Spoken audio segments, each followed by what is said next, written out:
जय Hind aspirants, I Ruby Thakur welcome you to SSB crack exam. So आज का जो हमारा टॉपिक है ज्योग्राफी सीरीज में, that is the wind system. So आप सबने विंड्स के बारे में पढ़ा होगा, लेकिन आज हम पर्टिकुलरली डिटेल में डिस्कस करेंगे कि क्या होती है वेस्टर्लीज, क्या है easterlies, north east trade winds उनको क्यों कहा जाता है, या मॉनसून विंड्स कौन सी है, लैंड ब्रीज, सी ब्रीज, जितनी भी टाइप्स के हमारे पास विंड्स है, आज हम हर एक टाइप की विंड के ऊपर बात करेंगे। So end of the lecture तक आपको जितने भी विंड सिस्टम हम देखते हैं अपने प्लानट अर्थ के ऊपर, आपको सारी की सारी क्लियर हो जाएंगी। So let's start with our question. सबसे पहला कि व्हाट इज द विंड। बात करें कि एक है विंड और एक एयर, तो बचपन से आप पढ़ते हुए गए हैं कि मूवमेंट, जैसे ही एयर के अंदर मूवमेंट आ जाती है, हम उसको क्या कहते हैं? विंड। तो यहाँ पे भी वही लिखा गया है। सिंपल सी बात समझिए कि जब एयर है, लाइक सी एयर इज हमारे हर वक्त हमारे आसपास रहती है, that's why we can breathe. ऐसा थोड़ा नहीं है कि वो चलेगी तभी हमें पता लगता है कि हाँ हवा चल रही है या फिर हवा है आसपास, डन। तूफान और नॉर्मली एक जब स्टेबल है सब कुछ, कोई हवा नहीं चल रही, बिल्कुल शांत है, क्या इसका मतलब ये है कि हमारे पास एयर नहीं है? नो, एयर हर वक्त प्रेजेंट है, done. And that's why I think कि सिर्फ आपका जो लाइफ पॉसिबल है, दिस इज द रीजन। लेकिन अब विंड क्या है? जैसे ही वो एयर जो है वो मोशन में आ जाती है, सिंपल सा लेमन लैंग्वेज में अगर हम बात करें, जैसे ही एयर मोशन में आ जाएगी, हम उसको क्या कहेंगे? Wind. So the wind in the simple terms is the horizontal movement of the air. Simple word, इससे सिंपल डेफिनेशन आपको विंड की नहीं मिलेगी। हॉरिजॉन्टली जब कोई एयर मूव करने लग जाए, मोशन में आ जाए, will be calling it as the what? Wind. This horizontal movement is caused by the differences in air pressure. एक चीज हमेशा ध्यान रखिएगा, there is a normal rule कि हमेशा जो हवा है वो हाई प्रेशर से लो प्रेशर की तरफ चलती है, एंड जहां पे भी हमारा टेम्परेचर हाई होगा वहां पे क्या बन जाएगा? Low pressure. और इसके पीछे का जो रीजन है वो क्या है? टेम्परेचर हाई है, हवा क्या हो जाएगी? गर्म हो जाएगी। हवा गर्म होगी तो मान लीजिए, हम जानते हैं कि जब भी कोई चीज गर्म होती है तो उसकी टेंडेंसी क्या कर जाती है? एक्सपैंड करने की। एक्सपैंड करेगी तो मॉलिक्यूल्स क्या हो जाएंगे? दूर दूर चले जाएंगे। जब मॉलिक्यूल्स दूर दूर चले जाएंगे तो क्या होगा? बिल्कुल हल्की सी हो जाएगी हवा, डन। एंड उससे क्या होगा? हल्की हवा हमेशा ऊपर की तरफ जाती है। नॉर्मली ध्यान रखिएगा, जो हाई प्रेशर से मूवमेंट होती है that is towards the low pressure area. और हाई प्रेशर आपको सिर्फ वही देखने को मिलेगा जहां पे हमारा टेम्परेचर क्या होगा? कम होगा। अगर हम बात करें इक्वेटर की और बात करें पोल्स की, तो हाई प्रेशर हमें कहाँ देखने को मिलेगा? पोल्स पर। टेम्परेचर क्या है? बहुत ज्यादा कम है। वही इक्वेटर पे जो टेम्परेचर है वो बहुत ज्यादा हाई है, तो क्या होगा? जो हवा है वो गर्म हो जाएगी। एक्सपांड करने की प्रॉपर्टी होती है, जैसे ही हीट सप्लाई होती है एंड एक्सपैंड करने के चक्कर में वो एकदम हल्की हो जाते हैं and it started rising, done. So ये छोटा सा कंसेप्ट है, ये आपको ध्यान रखना है। अगर आपने ये समझ लिया कि ऑलवेज द विंड और the air moves from high pressure to the low pressure, done. Wind under high pressure move the towards areas of the low pressure. In this article we will learn about the types of wind. और आज का जो हमारा पूरा lecture will be studying about this particular thing. अगर आप ये सामने अपनी पिक्चर देख रहे हैं, सो this is the main picture जिसके साथ आपको सारी की सारी विंड्स समझ में आ जाएंगी, डन। अब देखिए, सबसे पहले हम चलते हैं 0 डिग्री पे, जहां पे हमें क्या देखने को मिलता है? इक्वेटर। ओके, अगर आप बीच में देखेंगे, just see in the yellow colour, हमारे पास क्या है? नॉर्थ ईस्ट ट्रेड विंड्स हैं। Then we are having the prevailing westerlies, then we are having the polar easterlies, done. साथ ही में हमें नीचे देखने को क्या मिलती है? That is the south east trade winds, prevailing westerlies, solar easterlies. So हम इन सबके बारे में पढ़ेंगे एक एक करके, बट उससे पहले भी एक चीज मैं आपको बताती हूँ। We all know about these 4 directions: north, south, east, west. ध्यान रखिएगा, जब भी हमें किसी विंड को नेम करना है, we want to name any wind, हमें देखना है कि जो वो विंड है वो ओरिजिनेट कहाँ से हो रही है। जिस डायरेक्शन से वो ओरिजिनेट होके आएगी वो ही उसका नाम पड़ जाएगा। जैसे कि मान लीजिए विंड यहां से चल रही है, ऐसे आ रही है, सो कौन से डायरेक्शन से आ रही है? नॉर्थ ईस्ट से। सिमिलरली यहां से चल रही है, done. If this is the direction, so south and west, south west done. And वहीं पे अगर हम बात करें कि हमारी जो विंड है वो यहां से चल रही है, तो जो विंड का नाम होगा something will be related to a क्या, नॉर्थ वेस्ट वाली साइड से। ठीक है, सो एक चीज आपको ध्यान रखनी है, तो मैंने आपको पहला पॉइंटर क्या बताया याद रखने के लिए कि wind always move from to the high pressure to the low pressure done. Second point क्या आपको ध्यान रखना है कि विंड ऑलवेज ओरिजिनेट, जो उसका नाम है वो पड़ता है वो कहां से ओरिजिनेट होकर आ रही है, and this will only decide the name of the wind. Correct. चलिए, अगर आपको ये दो तीन चीजें क्लियर हो गई हैं तो पहले हम आते हैं इसके ऊपर, टाइप्स ऑफ विंड्स के ऊपर। सबसे पहले आते हैं प्लैनेटरी विंड्स, या जिनको हम परमानेंट विंड्स भी बोलते हैं। कोई भी सिचुएशन हो, ये पर्टिकुलर विंड्स आपको हमेशा देखने को मिलेंगी। Trade of winds, westerlies, easterlies. So ये तीन जो हैं उनको हम कहते हैं परमानेंट विंड्स। ये हमेशा 365 दिन 24 घंटे आपको देखने को मिलेंगे। पीरियोडिक विंड्स, जो एक पीरियड के बाद आती है, जो एक पर्टिकुलर टाइम स्पान के बाद आती है, हम उसको क्या कहते हैं, will call it as the monsoons. साथ ही माउंटेन एंड वैली ब्रीज, इसके बारे में भी हम पढ़ेंगे कि माउंटेन एंड वैली ब्रीज में फर्क क्या है, इसका नेमिंग ऐसा क्यों रखा गया है। Then we have the local winds, Lu, Mistral, Fohn, Sirocco, Bora and the Chinook. So these are the basic winds जिनको हम लोकल विंड्स भी कहते हैं, जो किसी एक पर्टिकुलर स्पेसिफिक एरिया में ही हमें देखने को मिलती है। एक जैसे हम लू की बात करें, सो हमें इंडिया में नॉर्दर्न प्लेन्स में, दिल्ली हो गया, हरियाणा हो गया, पंजाब हो गया, इनमें हमें लू देखने को मिलती है। सो एक स्पेसिफिक एरिया तक ही ये हमें देखने को मिलता है, that's why we call it as the local winds. तो सबसे पहले हम स्टार्टिंग करेंगे परमानेंट विंड्स के साथ, एंड जिनको हम प्लैनेटरी विंड सिस्टम भी बोलते हैं। So spanning the vast expanses of the earth, they maintain a consistent direction throughout the year. पूरे साल में ये particularly अपनी डायरेक्शन को मेंटेन करके रखती हैं। So the trade winds, westerlies and the easterlies, तो ये आपको ध्यान में रखनी है। अब एक चीज समझिए, ये रहा हमारा इक्वेटर, सिंपल सा कंसेप्ट, इक्वेटर डन। और let's add one new slide यार, ताकि आपको अच्छे से समझ में आ जाए। Okay, just see now what I am telling, what to tell. आपको मैंने एक चीज बताई, आपको पहले कुछ कंडीशंस ध्यान रखनी है। क्या? High pressure to low pressure and name on the basis of the source of origination. ठीक है, आपको इतना चीज याद रखना। अब देखते हैं बाकी चीजें। अगर ये रहा हमारे पास एक अर्थ, दिस इज 0 डिग्री, ये नॉर्थ है, ये साउथ है, ये ईस्ट है और ये वेस्ट है। ठीक है, 0 डिग्री है। अब 0 डिग्री पे टेम्परेचर क्या देखने को मिलेगा? हाई। क्यों? सन, इंसोलेशन, इक्वेटर है, ओवरहेड रहेगा। उसके ऊपर जैसे ही हम ऊपर जाते जाएंगे टेम्परेचर क्या हो जाएगा? कम। Temperature will start dropping. तो लेट्स सपोज यहाँ पे कोई भी एक लैटिट्यूड है, लेट्स से एल डन। अब देखिए 0 डिग्री है, टेम्परेचर हाई है, प्रेशर क्या हो जाएगा? मैंने आपको क्या बोला, लो प्रेशर कहाँ होगा? जहां पे टेम्परेचर हाई होगा, लो प्रेशर एरिया है ये वाला। डन। सिमिलरली अगर मैं इस लैटिट्यूड की बात करती हूँ जो हमने एल लिया, अब यहाँ पे क्या है, टेम्परेचर कम है, लेकिन एज कंपेयर टू 0 डिग्री के कंपेयर हमें यहाँ पे जो प्रेशर है वो ज्यादा देखने को मिलेगा। देन क्यों? क्योंकि वहां पे टेम्परेचर कम है एज कंपेयर टू इक्वेटर।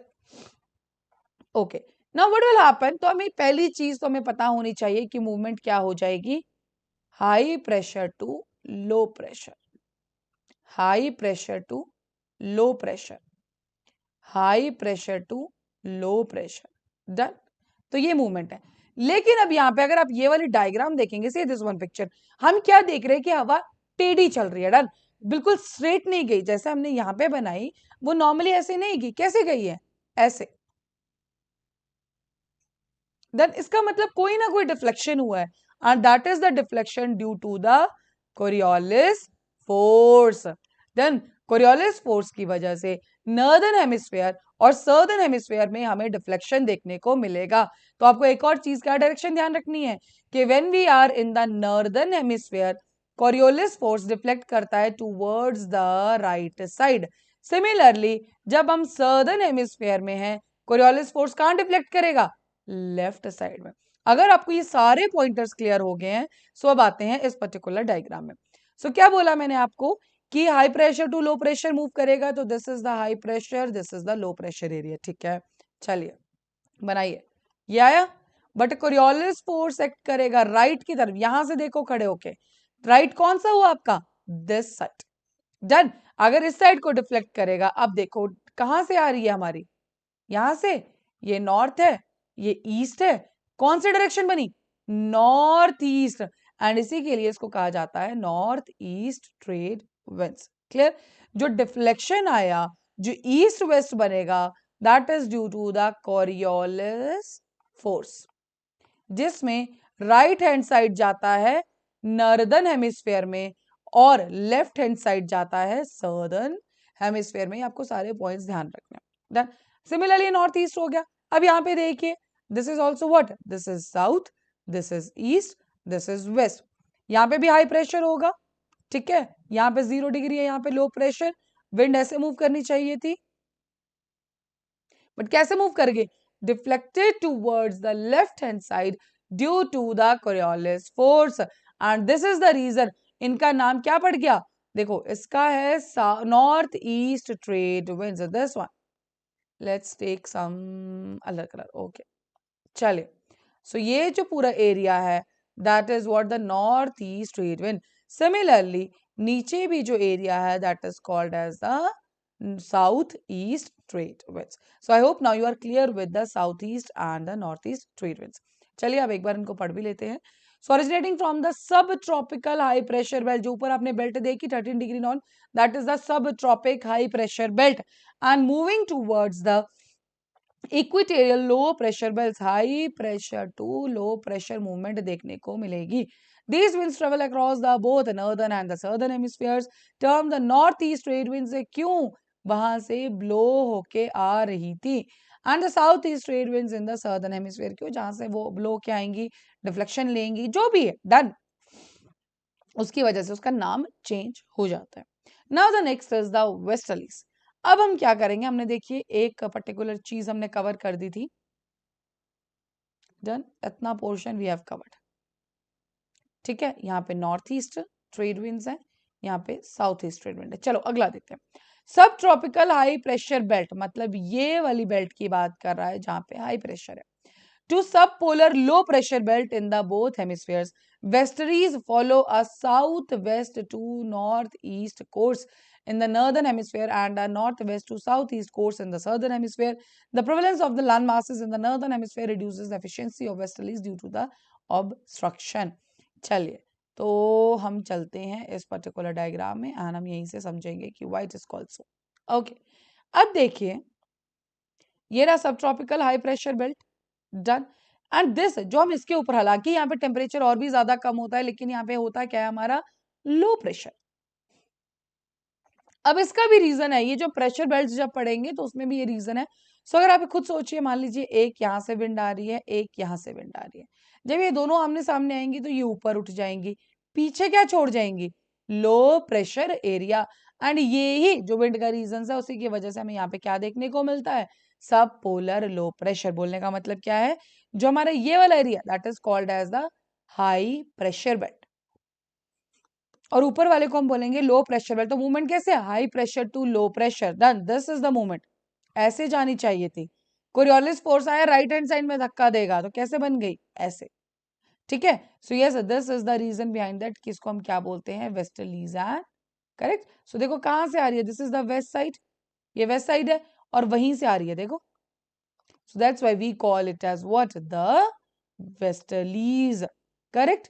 सो चलिए वही इसमें मेंशन्ड है। साथ ही में वेस्टर्लीज जो नॉर्दर्न हेमिस्फीयर में तो ठीक है, इट्स वेरी नॉर्मल, लेकिन सर्दर्न हेमिस्फीयर में हमें ये अलग अलग नामों से जानी जाती है। और उसका रीजन क्या है, देखिए जो हमारा सर्दर्न हेमिस्फीयर है उसमें लैंड मास बहुत ज्यादा कम है, तो ऑब्स्ट्रक्शन देखने को नहीं मिलती है, एंड इसी रीजन की वजह से हमें वहां पे अलग अलग नाम दिए गए हैं टू दीज पर्टिकुलर वेस्टर्लीज। जो 40 डिग्री लेटीट्यूड पे चलेगी उनको कहते हैं रोरिंग 40s। डन। देन जो 50 डिग्री लैटिट्यूड पे उनको हम क्या बोलेंगे, फ्यूरियस 50s, और जो 60s में we call it as a screaming 60s। So yes this is the point with that. उसका रीजन क्या है, क्योंकि वहां पे स्पीड बहुत ज्यादा होता है, क्योंकि ऑब्स्ट्रक्शन नहीं है वहां पे, डन, इसीलिए वेस्टलीज को नेम दिया। Okay, now the next is the polar high. अब देखिए क्या हुआ, ये सब पोलर लो प्रेशर था, ये हमने देखा था। अब सबसे ऊपर बिल्कुल पोल वाले एरिया पे अगर हम बात करें तो क्या होगा, हाई प्रेशर एरिया। फिर मूवमेंट कैसी जाएगी, ऐसे, डन। लेकिन डिफ्लेक्शन कहाँ होगा, नॉर्दर्न हेमिस्फीयर है, राइट हैंड साइड होगा, तो कैसे चला गया, ऐसे, ठीक है। अब ईस्टर्लीज क्यों है, कहां से आ रही हैं, ईस्ट वाली साइड से, तो इनको क्या बोलते हैं, we call it is the easterlies, ठीक है। So emerging from the polar high pressure belts and flowing towards the subpolar low pressure belt in both the hemisphere, polar winds follow a northeast to southwest trajectory, and in the northern hemisphere and the southeast to northwest trajectory in the southern hemisphere। बोलने का मतलब अभी ऐसे आ रही है, मतलब north east से south west की तरफ जा रही है in the case of the northern hemisphere, correct. So this is important. चलिए, तो ये तो हमारी सारी परमानेंट विंड्स, ट्रेड विंड्स हमने देख ली। Now the second one is the secondary winds, जिनको हम सीजनल विंड्स भी कहते हैं, पीरियोडिक विंड्स भी कहते हैं, जैसे कि monsoons, land and sea breeze, mountain, valley breeze, तो ये सारी की सारी विंड्स को हम क्या कहते हैं, we call them as the secondary winds. सबसे पहले बात करते हैं मॉनसून विंड्स की। तो देखिए, हम बात करेंगे मॉनसून कब आता है हमारा, जुलाई महीने में। चलो हम एक महीना पीछे चले जाते हैं, that is in the month June. जून में इंडिया में क्या होगा, गर्मी। देन वी हैव अ गर्मी इन द नॉर्दर्न हेमिस्फेयर, पर्टिकुलरली अगर हम इंडिया के पर्टिकुलर पे बात करेंगे, सो क्या होगा इंडिया में, we are having the low pressure area. वहीं अगर हम बात करें इस वाले एरिया में, मेडागास्कर वाला एरिया जो हो गया नीचे, यहाँ पे हमें क्या देखने को मिलेगा, हाई प्रेशर एरिया। अब क्या हुआ, विंड्स की टेंडेंसी कैसे है मूव करने के लिए, high pressure to low pressure area ही हमेशा मूव करती है। देखो ये अपनी डायरेक्शन में चुपचाप जा रही थी, जैसे ही इसने इक्वेटर को क्रॉस किया, ये नॉर्दर्न हेमिस्फीयर में आ गई। अब क्या होगा, कोरियोलिस फोर्स डिफ्लेक्ट करेगा राइट हैंड साइड को। अब राइट हैंड साइड को डिफ्लेक्ट करेगा, तभी हमें क्या ब्रांचेस देखने को मिलती है, bay of Bengal branch and the Arabian sea branch. So this is the concept behind the monsoon wind. गर्मियों में गर्म होता है तो लो प्रेशर एरिया बन जाएगा। वही सदर्न हेमिस्फीयर में जो मेडागास्कर एंड ऑल वाला एरिया है, वहां से हीट ऊपर तक आएगी। देन एंड जैसे इक्वेटर क्रॉस किया, विंड्स ने गर्म हवाएं थी, ठीक है, तो जैसे ही क्रॉस किया तो क्या होगा, हमारा जो पर्टिकुलरली डिफ्लेक्शन हो जाएगा राइट की तरफ due to Coriolis force, and इसीलिए हमें क्या देखने को मिलती है, monsoon winds. And we all know monsoon के डिटेल फिनोमिनन जो है, that is the Arabian branch, bay of Bengal branch, that is the some different history, but ये सर ये आपको पता होना चाहिए। Now the next one is the land and a sea bridge.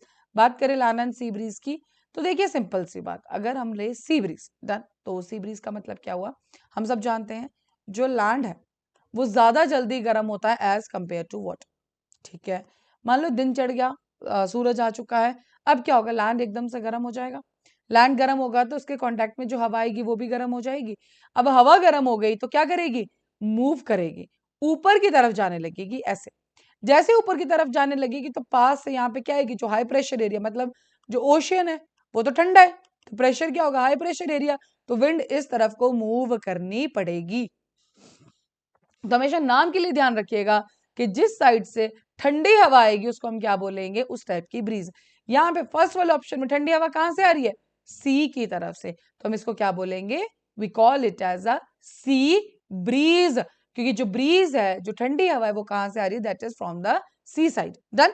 वैसे अगला जो है हमारा, that is the land breeze. Same, रात हो गई, रात में क्या होगा, टेम्परेचर बिल्कुल गिर जाएगा। अब जो है हमारा लैंड है वो पूरी की पूरी हीट एमिट कर देगा, छोड़ देगा, लेकिन वही वाटर धीरे धीरे ठंडा होगा, क्योंकि ये उसकी प्रॉपर्टी है। अब क्या हुआ, अब जैसे ही पानी गर्म है लेकिन लैंड क्या है, ठंडा। अब जो ब्रीज जो चलेगी, that is the land bridge, क्योंकि अब हवा ठंडी कहां से आ रही है, that is from the land side. तो जिस साइड से ठंडी हवा आ रही है, जिस साइड से ब्रीज चल रही है, उसी को हम क्या बोलेंगे, जिस साइड से हमारा हाई प्रेशर एरिया है, उसी को हम क्या बोलेंगे, उस टाइप की breeze, that is land and sea breeze. Now the next is our valley and mountain breezes. तो सेम वही प्रोसीजर है। देखिए नाइट में, सॉरी डे में हम देखेंगे होगा क्या, जो हमारा ये वाला पर्टिकुलर एरिया है, दिस वन माउंटेन्स वाला, ठीक है, ये क्या होगा, हमारा एकदम से गर्म हो जाएगा। जब ये गर्म हो जाएगा तो क्या होगा, सेम वही प्रोसेस है, ऊपर चला गया, ठीक है। जब ऊपर चला जाएगा तो हमें क्या देखने को मिलेगा, ऑफ कोर्स सेम थिंग, कहीं आसपास से हाई प्रेशर से या जो ठंडी हवा है वो हमारी मिक्स हो जाएगी। लेकिन सिमिलरली अब जो रात का समय आया, रात को क्या हुआ, जो ये लैंड वाला पोर्शन था जितना रॉकी, उसने हीट एमिट कर दी, ठीक है। अब क्या हो रहा है, वार्म एयर निकाल रहा है ये, देन उसी की वजह से हमें क्या देखने को मिल रहा है, ये दो टाइप की breezes, that is the valley and mountain breeze. दिन में माउंटेन जल्दी गर्म होगा, रात में जो है ठंडी जल्दी हो जाएगी, ठीक है। सो आपको ये चीजें ध्यान में रखनी है। Then so that is related to the valley and the mountain breeze. And the last one is the local wind. So जैसे कि मैंने आपको बताया, लू हमें कहाँ मिलती है, दिल्ली हो गया, हरियाणा हो गया, देन यूपी हो गया, देन पंजाब हो गया, डन, क्योंकि वहां का क्लाइमेट ही ऐसा है। So this localised wind types emerge due to the disparities in the temperature and the pressure limited to specific areas and confined to the lower levels of the troposphere. So yes, this is related to the local winds and ये हैं कुछ नाम जो आपको properly ध्यान में रखने हैं। जैसे कि देखिए, चिनूक हॉट विंड है, रेड में जितने भी हैं they are the hot winds, and जो कि ब्लू में है they are the cold winds. चलिए, सो चिनूक हो गया, संटाना, जोंडा, सिरोको, मिस्ट्राल, हार्मटन, खामसिन, लू, ये हैं सारी की सारी hot winds. Then we are having the blizzard, then the pampero, then we are having the bora, mistral, karaburan. So yes, these are all what cold winds. So this table is very very important for you all. फोहन warm कहाँ पे है, that is in the Alps region. Chinook जिसको हम स्नोइटर भी कहते हैं, that is this is warm. स्नोइटर इसीलिए क्या गया, जैसे स्नो पड़ी चिनूक चल पड़ी, वार्म ईटर मतलब वार्म है विंड, तो क्या करेगी, बर्फ को भी पिघला देगी। And it's North India. Kalbesaki, warm in the North India. Berg, it is in warm South Africa. Zonda, again a warm, that is Andes. Then Santana, warm, cold Southern California.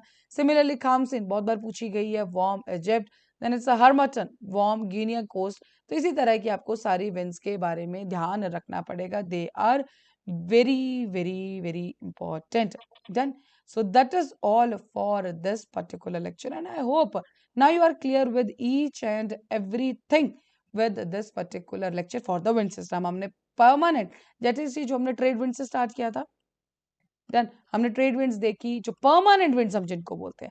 ध्यान रखिएगा, जब भी हमें कुछ बताना है तो हमें एक दो तीन कंडीशंस ही ध्यान रखनी है विंड सिस्टम के लिए। तो पहली क्या है कि wind moves from high pressure to low pressure. Then low pressure कहाँ पे होगा, जहां पे टेम्परेचर हाई होगा, प्लस जहां से विंड ओरिजिनेट होगी उसी के बेसिस पे उसका नेम आएगा। देन थर्ड क्या है, अब हमारा ओरिजिनेशन आ गया, नेम आ गया, कोरियोलिस फोर्स।